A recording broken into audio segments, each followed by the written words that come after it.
Welcome to Sankalp study success. Friends, ఈ particular సెషన్లో మనం కైనమెటిక్స్ చాప్టర్ని డిస్కస్ చేసుకుందాం. సో జనరల్గా ఈ కైనమెటిక్స్ అనే చాప్టర్లో 2 పర్టికులర్ కాన్సెప్ట్స్ ఉంటాయి. ఏంటి అంటే ఒకటేమో motion in a straight line, రెండవదేమో motion in a plane. Okay, so ఇక్కడ motion in a straight line అనేది 1 డైమెన్షన్ అనమాట, and motion in a plane అనేది 2 డైమెన్షన్. సో 1 డైమెన్షన్ 2 డైమెన్షన్ అంటే కన్ఫ్యూజ్ అవ్వకండి. 1 డైమెన్షన్ అనాలిసిస్ అంటే కేవలం స్ట్రైట్ లైన్లో మాత్రమే వెళ్ళేటటువంటి ఒక ఆబ్జెక్ట్ గురించి మనం ఇక్కడ మాట్లాడుకుంటాం ఈ పర్టికులర్ కాన్సెప్ట్లో. ఇక్కడ మోషన్ ఇన్ ఏ ప్లేన్లో 2 డైమెన్షన్ అంటే అర్థం ఏంటి అంటే ఒక ప్లేన్ అనమాట, అంటే దానికి X axis and Y axis ఉంటుంది. ఆ పర్టికులర్ కాన్సెప్ట్ అంటే హారిజాంటల్గా మూవ్ అవుతుంది, అట్ ద సేమ్ టైం వర్టికల్గా కూడా మూవ్ అవుతుంది. అటువంటి కేసెస్లో మనం ఒక ప్లేన్ని డిస్కస్ చేసుకుంటాం. ప్లేన్ ఈజ్ నథింగ్ బట్ దానిలో మనం వెక్టార్స్ని యూస్ చేసి క్యాలిక్యులేట్ చేస్తాం అనమాట. So will be discussing that in deep way. But here what I want to say is, ఇక్కడ కైనమాటిక్స్ అని కనిపిస్తుంది కదా. కైన్ అంటే అర్థం ఏంటి అంటే Kine in the sense motion అని అర్థం. మోషన్ అంటే movement. Okay, motion or movement, right? ఇది ఒక గ్రీక్ వర్డ్. కైన్ అంటే మూమెంట్.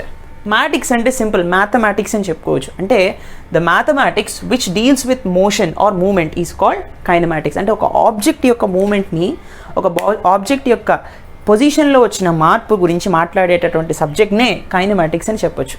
సరే, సో దీనిలో 2 పార్ట్స్ ఉన్నాయని చెప్పుకున్నాం. సరే, ముందు మనం మోషన్ ఇన్ స్ట్రైట్ లైన్ చూద్దాం. మోషన్ ఇన్ స్ట్రైట్ లైన్లో ముందు మనం తెలుసుకోవాల్సింది ఏంటో టాపిక్స్ ఇక్కడ రాశాను. అదేవిధంగా మోషన్ ఇన్ ప్లేన్లో కూడా these are the topics that we need to learn.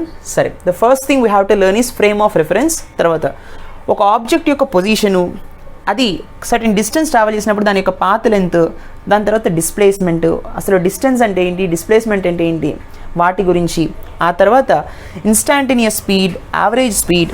Okay, స్పీడ్లో కూడా ఇక్కడ మళ్ళీ 2 టైప్స్ ఉన్నాయి, ఇన్స్టాంటేనియస్ స్పీడ్ అని, యావరేజ్ స్పీడ్ అని, రైట్? తర్వాత ఇన్స్టాంటేనియస్ వెలాసిటీ, యావరేజ్ వెలాసిటీ. మీరు అడగచ్చు స్పీడ్ వెలాసిటీ 2 ఒకటేనా అని. There is a small difference. అంటే ఒకటి స్కేలార్ అని చెప్తాం, ఒకటి వెక్టార్ అని చెప్తాం. అది ఎట్లా అనేది కూడా మనం చూద్దాం. తర్వాత యాక్సిలరేషన్ అంటే ఏంటి, డిసెలరేషన్ అంటే ఏంటి, రిటార్డేషన్ అంటే ఏంటి, యాక్సిలరేషన్కి డిసెలరేషన్కి లేదా రిటార్డేషన్కి సంబంధం ఏంటి, right? Next one, relative velocity, kinematic equations for uniformly accelerated motion. So these are the very very important topics. And these are the ఏంటంటే ఈ ఫస్ట్ 6 అనేవి బాగా వస్తే మనకి 7th one is very very important అన్న. ఎందుకనంటే ఖచ్చితంగా 7th టాపిక్ నుంచే క్వశ్చన్స్ అనేవి మ్యాక్సిమం ఫ్రేమ్ అవుతాయి.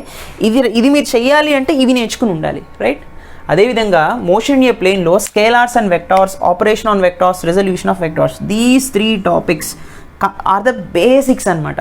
అంటే ఒక ప్లేన్లో మనం ఒక ఆబ్జెక్ట్ యొక్క మూమెంట్ని రిప్రజెంట్ చేయాలంటే వెక్టార్స్ యొక్క బేసిక్స్ వచ్చి ఉండాలి, right? Vector in the sense which specifies both magnitude and direction. అవునా కదా? ఇది మీ అందరికీ తెలిసిందే.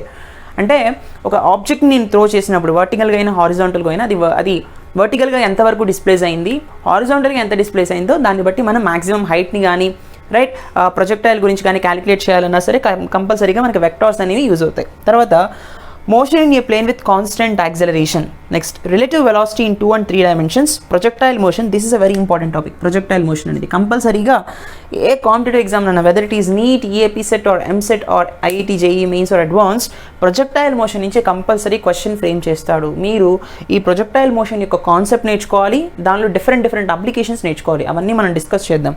తర్వాత uniform circular motion, very important topic ఇది కూడా, right? So this is all about the important topics in kinematics. మనం ఏవైతే నేర్చుకోవాలి ఇవన్నీ ఇక్కడ రాశాను, please note it. Let us discuss about frame of reference.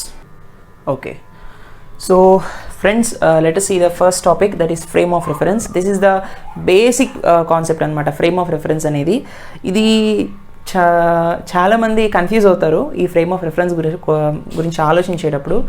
Simple నాన్న, very very simple. Frame of reference అంటే ఎలా అర్థం చేసుకోవాలి అంటే, ఫ్రేమ్ అన్న మాటకు అర్థం ఏంటి అంటే అబ్జర్వర్ అని అర్థం, రైట్?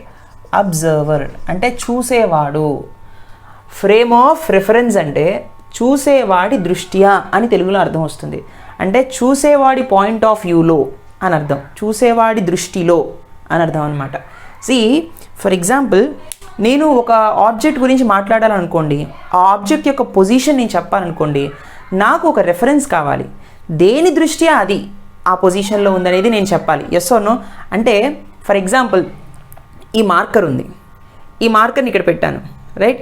ఈ మార్కర్ రెస్ట్లో ఉంది, రైట్? అని నేను ఎలా చెప్తాను? With respect to my hand నేను చెప్తాను అనమాట. నా చేతిలో ఉంది, ఇది రెస్ట్లో ఉంది. అది మూవ్ అవుతుంది అనుకోండి, ఈ ఎయిర్ ఎక్కడ మూవ్ అవుతుంది? ఎయిర్లో మూవ్ అవుతుంది, అవునా కదా? ఎయిర్లో ఎలా మూవ్ అవుతుంది అంటే ఏ డైరెక్షన్లో మూవ్ అవుతుందో కూడా మనం చెప్పాలి. సపోజ్ ఈస్ట్ టు వెస్టా, వెస్ట్ టు ఈస్టా అంటే నాకు ఒక రెఫరెన్స్ కావాలి. దీని యొక్క మూమెంట్ని చెప్పాలన్నా, దీని యొక్క పొజిషన్ని చెప్పాలన్నా, weather it is in motion, weather it is in rest, దీని గురించి నేను మాట్లాడాలి అంటే నాకు ఒక రెఫరెన్స్ కావాలి. దేని దృష్టిలో అది మూవ్ అవుతుంది లేదా దేని దృష్టిలో అది రెస్ట్లో ఉంది అనేది చెప్పాలి. ఒక చిన్న ఎగ్జాంపుల్ చెప్పాలి అంటే, సపోజ్ ఫర్ ఎగ్జాంపుల్ ట్రైన్లో మనం ఒక జర్నీ చేస్తున్నాం అనుకోండి, మన దృష్టిలో చుట్టూ చెట్లు కానీ చుట్టూ ఉన్న ప్లాంట్స్ ఆర్ ట్రీస్ కానీ బిల్డింగ్స్ కానీ అవే మూవ్ అవుతున్నట్టు కనిపిస్తాయి. మన సీట్లో అలా కూర్చుంటాం. నిజానికి ట్రైనే వెళ్తోంది, అవేమీ మూవ్ అవ్వట్లేదు, ట్రైనే మూవ్ అవుతుంది. కానీ ట్రైన్ మూవ్ అవుతున్నప్పుడు మన దృష్టిలో మనం ట్రైన్ లోపల ట్రావెల్ చేస్తున్నాం కాబట్టి, ట్రైన్ యొక్క వెలాసిటీ మనం ఎక్వైర్ చేసాం కాబట్టి మన దృష్టిలో చుట్టూ ప్లాంట్స్ బిల్డింగ్స్ ఇవన్నీ మూవ్ అవుతున్నట్టు కనిపిస్తాయి. మన దృష్టిలో అవి మూవ్ అవుతున్నాయి. కానీ ట్రైన్ బయట చూసేవాడి దృష్టిలో ట్రైన్ మాత్రమే మూవ్ అవుతుంది, మిగిలినవి రెస్ట్లో ఉన్నాయి, రైట్? అంటే వాళ్ళ పాయింట్ ఆఫ్ వ్యూలో ఒకటి కదులుతోంది, ఒకటి కదలడం లేదు. లోపల ఉన్న వాడి పాయింట్ ఆఫ్ వ్యూలో ఒకటి కదులుతోంది, ఇంకొకటి కదలలేదు, అవునా కదా? అంటే మన దృష్టి అనేది ఇంపార్టెంట్. ఏది రెఫరెన్స్గా తీసుకుంటున్నాం అనే దాన్ని బట్టి ఆబ్జెక్ట్ యొక్క పొజిషన్ని మనం చెప్తూ ఉంటాం, రైట్?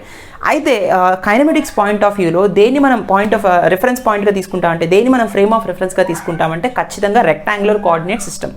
ఇది మీరు direction cosines and direction ratios అనే చాప్టర్లో మీరు నేర్చుకునే ఉంటారు. అది మీకు అనగా అర్థమైతే, ప్లేన్ అనే కాన్సెప్ట్ డీసీ అండ్ డిఆర్స్ మీకు అర్థమైతే ఫ్రేమ్ ఆఫ్ రెఫరెన్స్ చాలా చిన్న విషయం, రైట్? సరే, look at this here. In order to specify position of an object we need to use a reference point or set of access.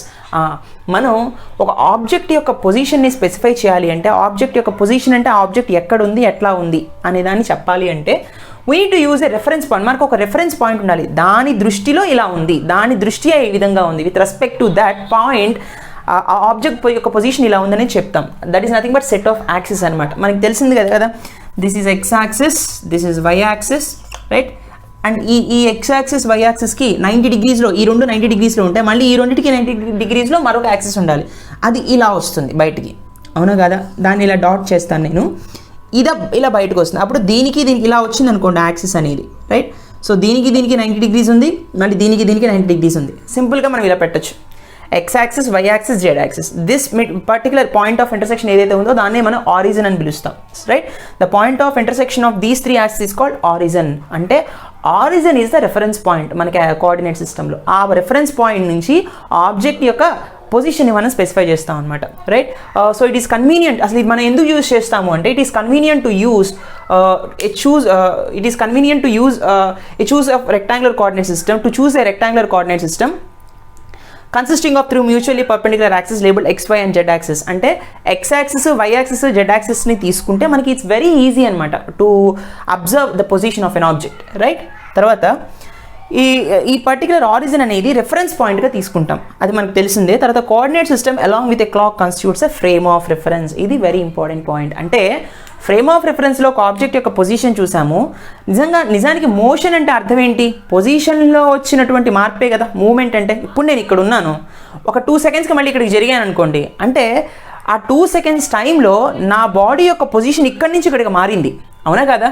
Right? There is a change in my position with respect to time, అవునా కదా? So అదే చెప్తున్నాను కదా, coordinate system along with a clock constitutes a frame of reference. అప్పుడు నా frame of reference ఏది? నా ఈ రూమ్, నేను ఇప్పుడు రికార్డ్ చేస్తున్న నా రూమ్, దిస్ ఈస్ నా ఫ్రేమ్ ఆఫ్ రెఫరెన్స్. సో నా రూమ్లో ఇది ఎక్స్ యాక్సిస్, ఇది వై యాక్సిస్, ఇది జెడ్ యాక్సిస్, అవునా కదా? కార్నర్స్ ఉంటాయి కదా, మీరు ఒకసారి మీ రూమ్స్ని చూసుకోండి, 4 గోడల మధ్యలో చూసుకోండి. This is X axis, this is Y axis and this is Z axis. Yes or no? So ఆ పాయింట్ ఆఫ్ ఇంటర్సెక్షన్ ఏదైతే ఉందో, ఆ 3 యాక్సిస్లో కలిసిన పాయింట్ ఆఫ్ ఇంటర్సెక్షన్ ఏదైతే ఉందో అది ఆరిజిన్, అవునా కదా? ఆ ఆరిజిన్ దృష్టిలో నేను ఇక్కడ 3rd స్టోన్లో ఉన్నాను. అక్కడి నుంచి కౌంట్ చేసుకుంటూ వస్తే this is the 3rd stone what I'm standing. ఈ 3rd స్టోన్ నుంచి 2 సెకండ్స్ తర్వాత ఇటు జరిగాను, 5th స్టోన్లోకి వచ్చాను, అవునా కదా? అంటే ఆ ఆరిజిన్ దగ్గరికి ఇక్కడికి 3rd స్టోన్లో ఉన్నాను, పొజిషన్లో మార్పు వచ్చింది. విత్ ఇన్ 1 సెకండ్లో నేను 5th స్టోన్కి వెళ్ళాను. There is a change in my position with respect to time, అవునా కదా?